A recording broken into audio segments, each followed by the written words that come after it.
Sa video ito, ituturo ko sa inyo kung paano kumuha ng NBI clearance ang mga first-time job seekers at kung ano-ano mga requirements sa pagkuha nito.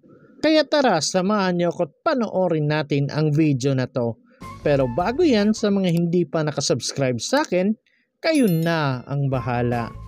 So unang gagawin natin, punta lang tayo sa mga search engine na ginagamit natin, kagaya sa akin Google Chrome, at pagkatapos i-type lang natin ang clearance.nbi.gov.ph kasi ito po yung legit na website ng NBI. At pagkatapos may makikita tayong data privacy content. So basahin nyo na lang po yan at pagkatapos i-click nyo ang I agree. After that may makikita na naman tayong advisory. So basahin nyo na lang po lahat yan at pagkatapos i-click nyo ang close.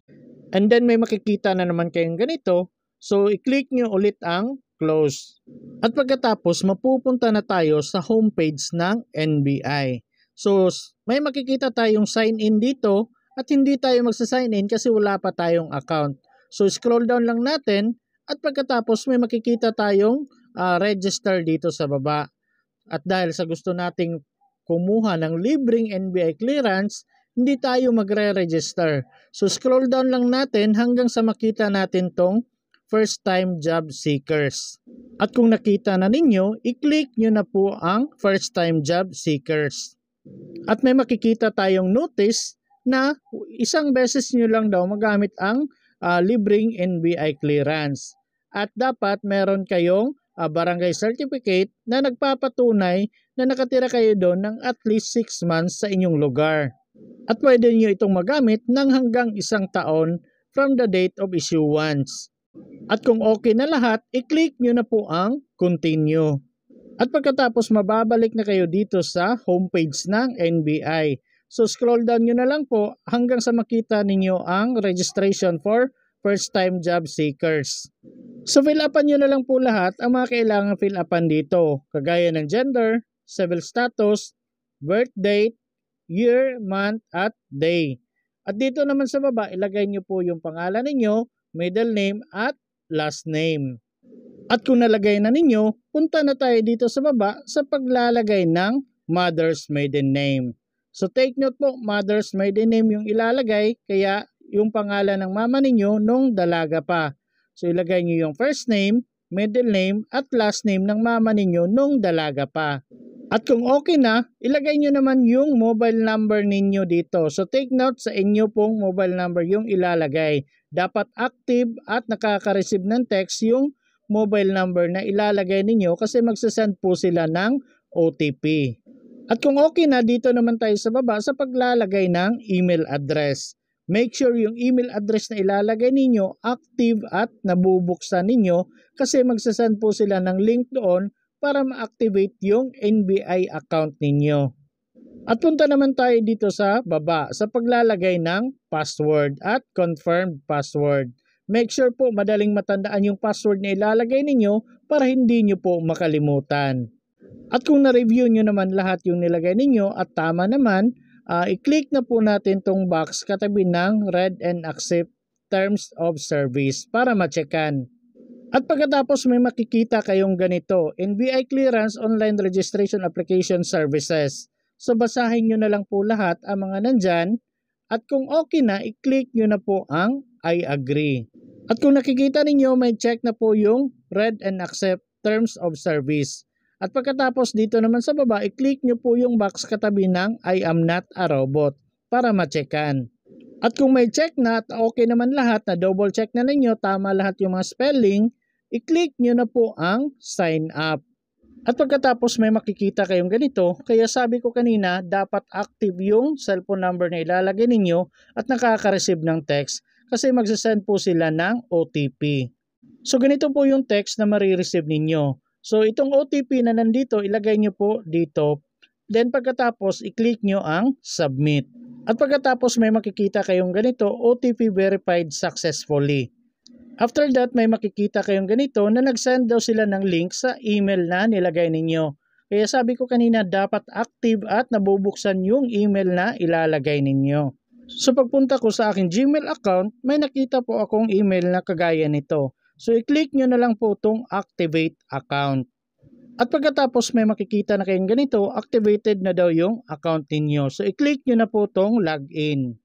So dito ilagay nyo po yung email address na nilagay ninyo kanina, tapos yung password na ginawa ninyo. So kung okay na, i-click nyo na po ang sign in.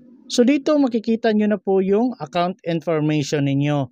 So nandito na po yung first name, yung last name, middle name, yung pinilapan nyo kanina, makikita nyo na po dito. So yung nakakulay gray guys, hindi nyo na po pwedeng ma-edit yan. Kaya sabi ko kanina, dapat tama lahat yung nilagay ninyo. So yung wala pang mga fill up guys, pwede nyong fill upan yan. Pero kagaya niyan, nickname at other name, wala namang nakalagay na kulay pula na asterisk, pwede pong hindi na fill upan yan. Pero yung may kulay pula na asterisk, kailangan nyo po talagang fill upan. So scroll down nyo na lang po. So kagaya nito, birthplace. So kung nakikita ninyo may kulay pula na asterisk, so kailangan nyong fill upan yan. So ilagay nyo na lang po kung saang lugar kayo pinanganak. Tapos yung citizenship, ilagay nyo na lang po. At dito naman sa contact details, ilagay nyo po yung street, unit, building, village, barangay, city, town, province. In short, complete address po yung ilalagay ninyo dito. At yung cellphone number at yung email address nakalagay na dyan. So scroll down na lang natin. So dito naman tayo sa family background. So ilagay nyo po dito yung father name at father birthplace. Kung wala kayong father, hindi nyo kilala, ilagay nyo po ang NA. Pero pag meron, fill upan nyo po yan. At dito sa baba, yung mother name at mother birthplace. At kung okay na at nalagay na ninyo lahat, punta na tayo dito sa baba sa paglalagay ng other information. So dito ilagay nyo po yung educational attainment ninyo, occupation at religion. So kayo na pong bahala maglagay.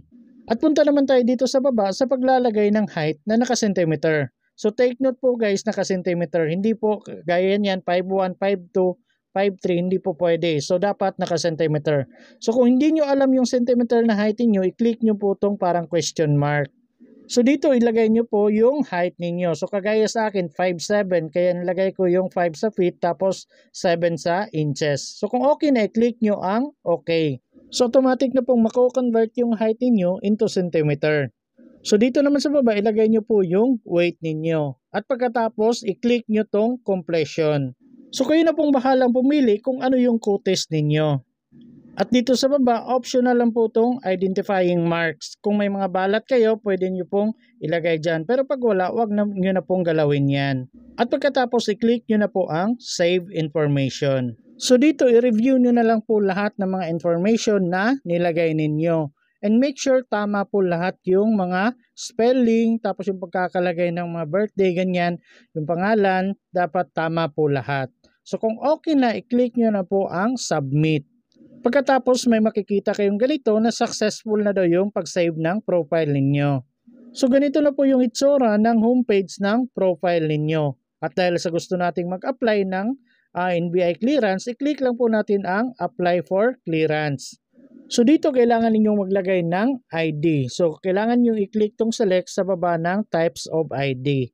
So sa ngayon guys, ito po yung mga valid IDs na tinatanggap ng NBI. So basahin at hanapin nyo na lang po kung saang ID meron kayo. So kagaya sa akin, voter's ID or certificate of registration lang ang meron ako. Kaya yun po yung pinili ko. At dito naman sa baba, ilagay nyo po yung ID number na nandun sa ID ninyo. And may note pala na nakalagay dito guys, kung ano yung ID na sinubmit ninyo dito, dapat dalhin nyo po pagpunta ninyo sa NBI for verification. At kung okay na at nalagay na ninyo, i-click nyo na po ang I agree. At may makikita po kayong ganito na after nyo daw makaprovide ng preferred schedule, doon pa daw ninyo makukuha yung registration code or reference number. At dapat ingatan nyo yung reference number na yon, screenshot nyo or isulat niyo kasi yun po yung magsisilbing gate pass niyo sa pagkuha ng NBI clearance. At kung okay na, i-click nyo na po ang close. So dito mapupunta tayo sa pagpili ng schedule. So kailangan nating pumili ng NBI branch. Pero mas maganda guys, i-type nyo na lang dito kung saang branch kayo malapit. Kagaya sa akin Davao, kaya yun yung tinype ko. So kung nakapili na po kayo ng branch kung saan kayo pupunta, makikita nyo na po yung mga available na araw na pwede kayong pumunta. So dito pwede kang pumili kung anong petsa, tapos pwede kang pumili kung umaga or hapon ba kayo pupunta. Wala pong oras yan guys, basta umaga or hapon. So kagaya sa akin, Friday ng hapon ako pupunta, kaya yun ang pinili ko. So scroll down nyo na lang po hanggang sa makita ninyo ang ganito.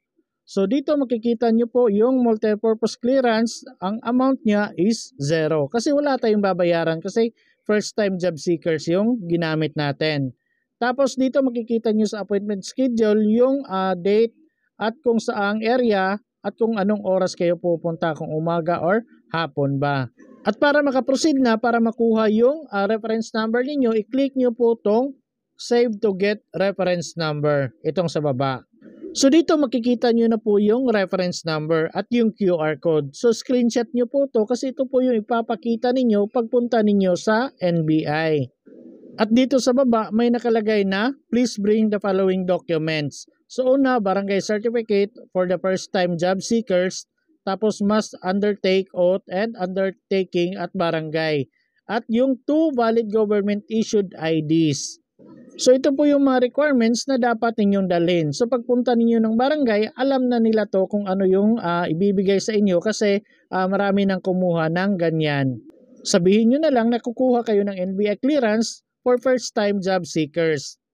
Or pwede ipakita nyo na lang po itong reference number at yung QR code na pinascreenshot ko sa inyo. At pagdating naman sa NBI at kumpleto na yung mga documents na kinakailangan nila, ipakita nyo po itong screenshot at yung documents na dala ninyo.